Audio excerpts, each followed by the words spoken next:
There's a particular kind of person who is always on the edge of doing something great. They have taste. They have standards. They can articulate exactly what excellent looks like. They talk about the project. They think about the project. They care maybe more than anyone around them about doing it right. And yet, the document stays blank. The email sits in drafts. The application is 80% complete and has been for 3 weeks. The idea stays an idea. If you ask them why, they'll say they're not ready. They'll say they need more time. They'll say the conditions aren't right yet. And the strange thing is they believe it. So here is the question this video is going to answer. If you care this much, why aren't you starting? The easy answer is laziness. But that's not what this is. Lazy people don't agonize. They don't lie awake replaying what the finished version could look like. They don't feel the specific weight of an unfinished thing pressing against them at 2 in the morning. This isn't laziness. This is fear, but not the kind of fear you'd expect. To understand it, you have to zoom into the exact moment procrastination begins, not the hours of delay. The moment, the split second before the delay locks in, because that's where everything is hiding. Picture the scene. It's a reasonable hour. There's time. The task is clear. There is no external obstacle. They open the document or pull up the email or sit down in front of the thing that needs to be done. And then something shifts. It's not dramatic. It doesn't announce itself. It's more like a quiet tightening. A subtle narrowing of the mind's aperture. And before any real work begins, a voice. What if this isn't good enough? This doesn't represent me properly. I need to think about it more. I'll start once I have a clearer picture of what I want it to be. These thoughts feel reasonable. They feel like diligence, like preparation. And that's precisely what makes them so effective at stopping forward motion. What's actually happening in that moment is called task initiation anxiety. The act of starting a task, not completing it, just starting it, triggers an internal evaluation process. The brain begins measuring the gap between what this could become and what it might actually turn out to be. And when you have high standards, that gap feels enormous.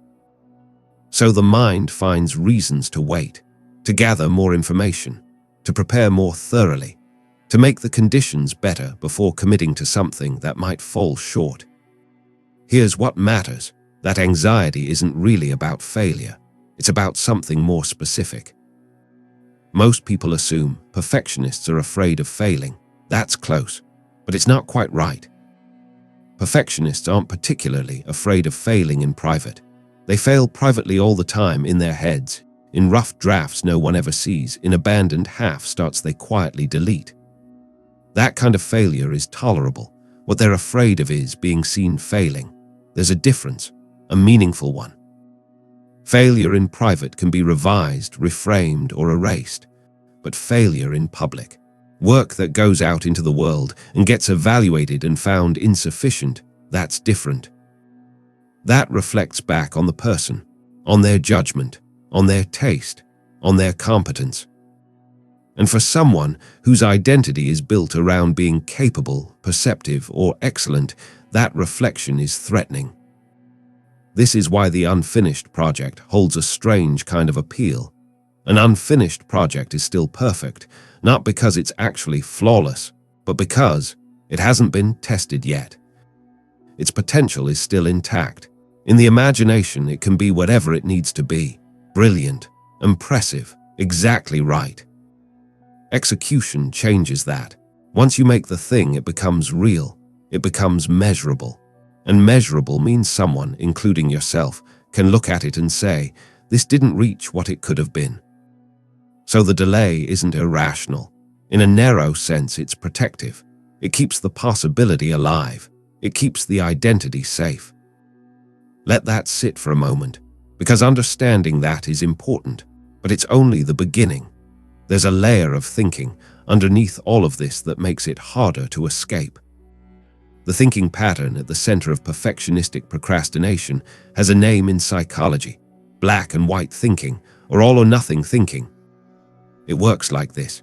If something cannot be excellent, it feels pointless, not suboptimal, not disappointing, pointless. This isn't a conscious choice. It's a cognitive filter. The mind sorts options into two categories, exceptional or not worth doing, and struggles to locate a middle ground where something can be good without being perfect. Where something can be worth finishing, even if it doesn't become what you imagined. You see this pattern in specific behaviors. Restarting projects from scratch rather than revising them, because the current version feels too contaminated by imperfection to salvage. Spending 3 hours on a paragraph that will take 30 seconds to read because the wrong word in the wrong place feels like a crack running through the whole thing. Waiting for the perfect mood, the perfect time, the perfect mental state before beginning, because starting without those conditions feels like setting yourself up for a second-rate outcome. The cruel irony is that these behaviors stem from genuine care, from a real desire to do something well. The standards aren't fake. The investment isn't pretend. But the structure of the thinking turns those standards into a trap, because when everything below exceptional feels like failure, the emotional cost of attempting anything becomes very high, and high emotional cost leads to one thing: avoidance. And avoidance, over time, does something quiet and gradual to the relationship between standards and action. In the beginning, high standards feel like fuel. They're motivating. They create a gap between where you are and where you want to be, and that gap pulls you forward. You work harder, you care more, you revise more carefully. The standards are an asset. But at some point, and it's hard to pinpoint exactly when something changes, the standards stop pulling and start blocking.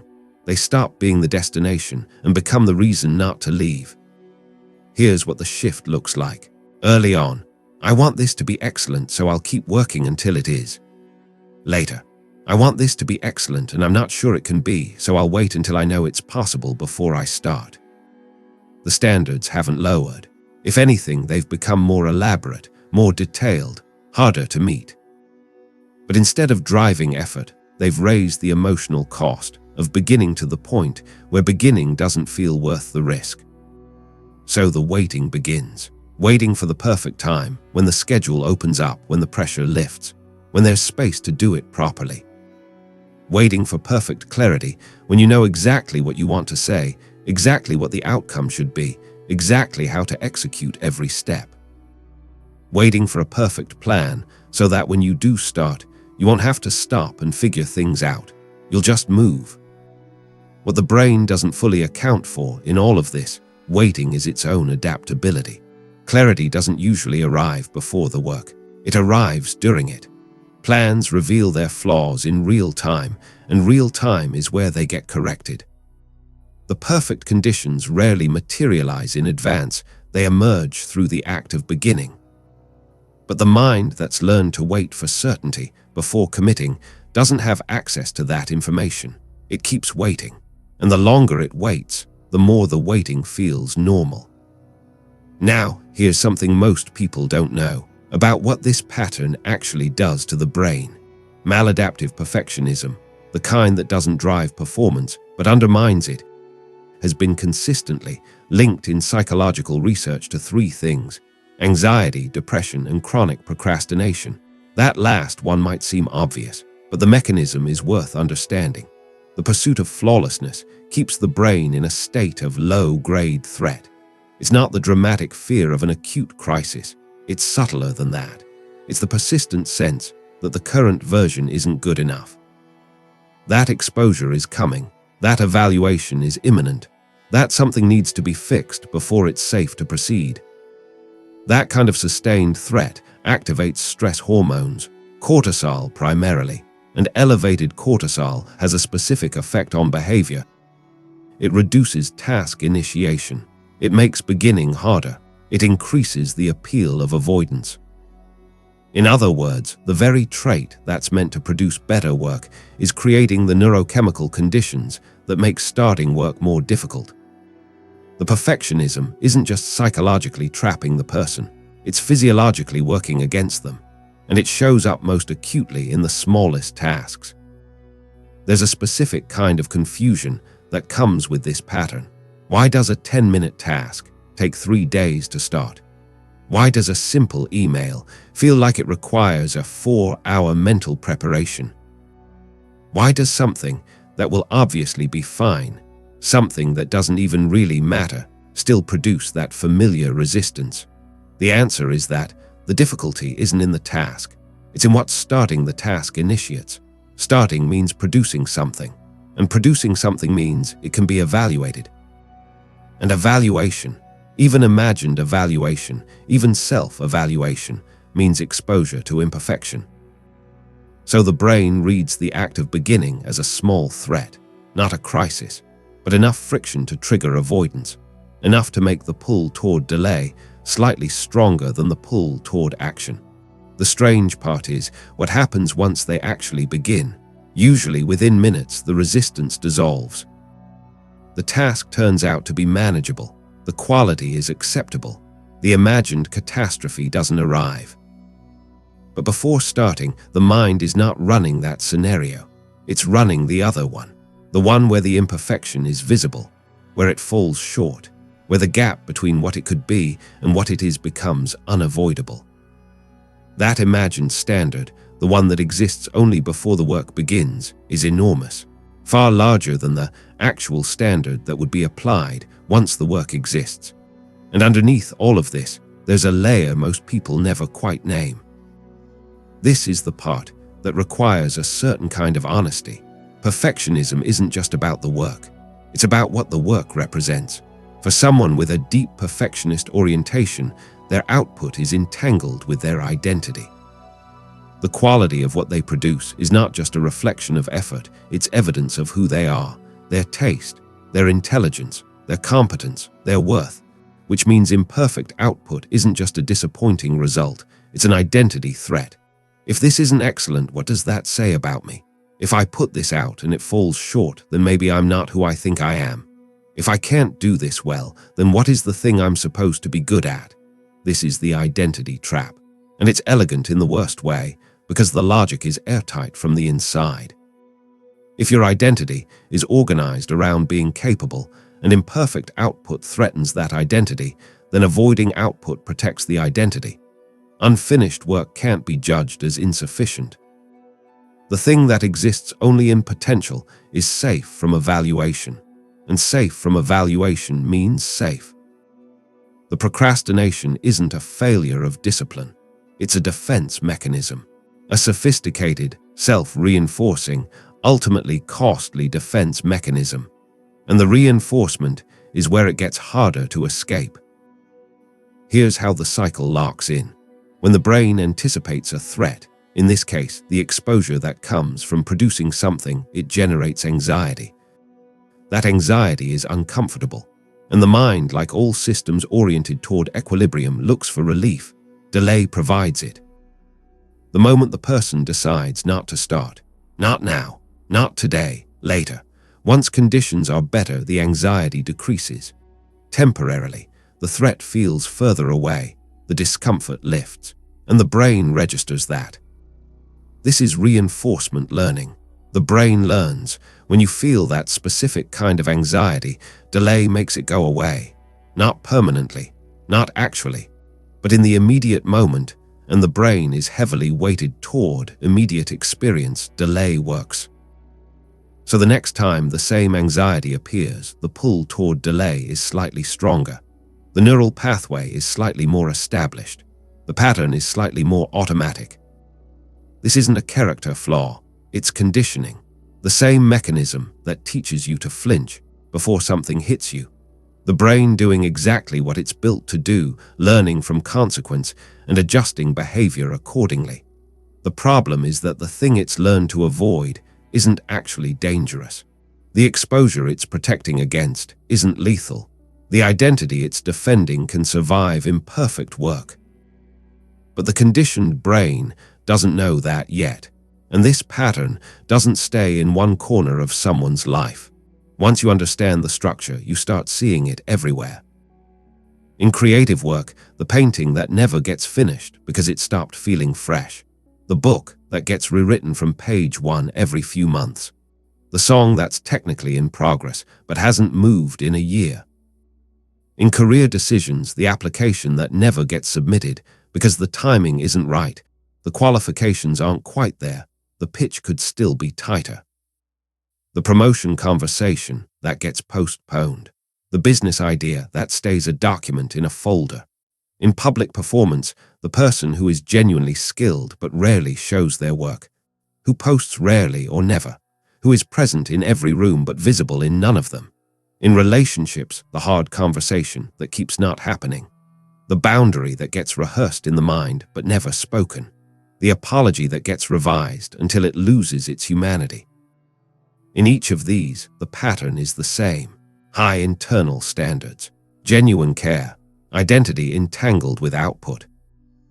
Avoidance as protection, delay as temporary relief. And in each of these, the advice that usually gets offered completely misses the point. Most advice aimed at this problem treats it as a time management issue. Break it into smaller steps. Use a timer. Just start for 5 minutes. Make a to-do list. Remove distractions.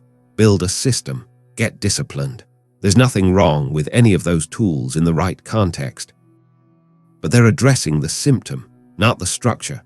When someone says, just start, to a person whose procrastination is rooted in identity threat, what they're essentially saying is, just walk into the thing that feels dangerous. The advice isn't wrong, but it offers no support for the emotional architecture that makes starting feel threatening in the first place. When someone says, break it into smaller steps, to a person whose resistance is about being seen as incompetent, the smaller steps still end in the same exposure. The structure of the anxiety doesn't change because the task is smaller.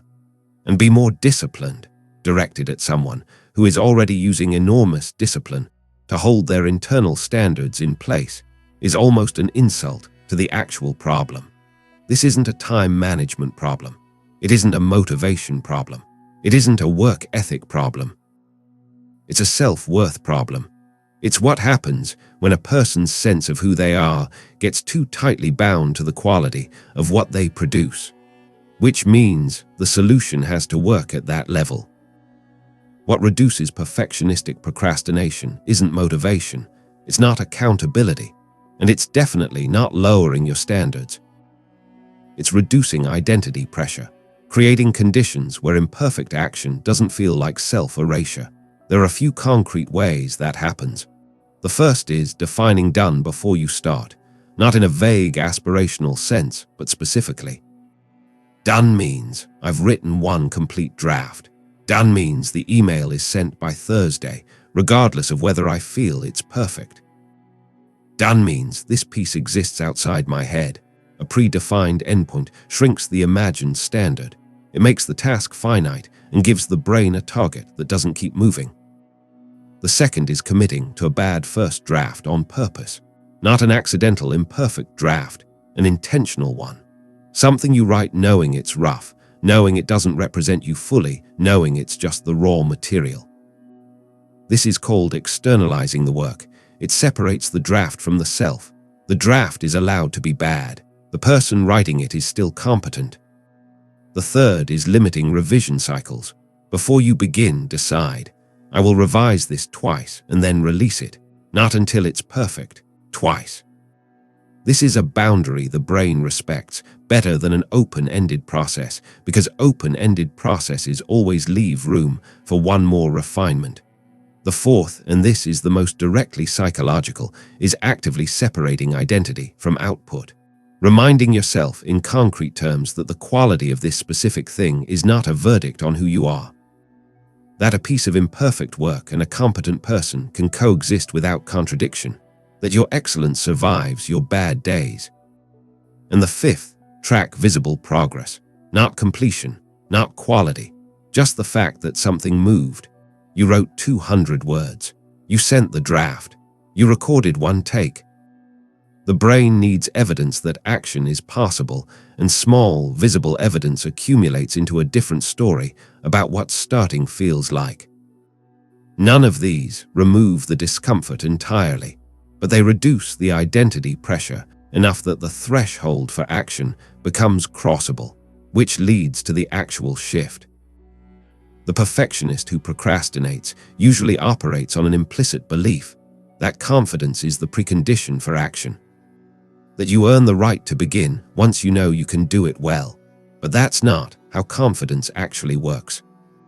Confidence is built through repeated exposure to imperfect action, not through more preparation, not through waiting for certainty.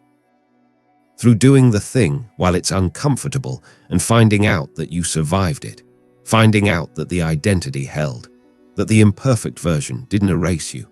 This is what people who eventually break out of this pattern discover, not that they lowered their standards. Their standards often stay exactly where they are, high, maybe even higher. What changes is their tolerance for the gap between the current version and the imagined version. They develop the capacity to exist in that gap without it feeling like failure, to look at something incomplete and see a stage in a process rather than evidence of inadequacy. That's the shift, not lowering the bar, widening the psychological space in which imperfect action is survivable. The perfectionist doesn't need to become less exacting. They need to become more flexible about what counts as viable, more willing to let the work be seen before it's finished, more able to separate the worth of the work from the worth of the person doing it. If any of this felt like a description of you, you are not lazy. You probably care more than most of the people around you. You hold yourself to standards that other people never even think about. You carry the weight of what something could be, even when no one else can see it. But somewhere along the way, you started confusing excellence with safety. You started treating the unreleased, the unfinished, the unpublished as proof that the potential is still there, still intact, still protected. And you've been paying for that protection in the currency of delay. The thing you're protecting is already secure. Your competence doesn't live in the quality of your next output. Your worth is not determined by whether this particular attempt lands perfectly. You already have the intelligence, the taste, the care. Those aren't on the line. What's on the line is something much smaller, whether this one thing on this one day is good enough to exist. And the only way to find out is to make it, not because the fear is gone, but because the fear was never about the work. It was about you, and you're already fine.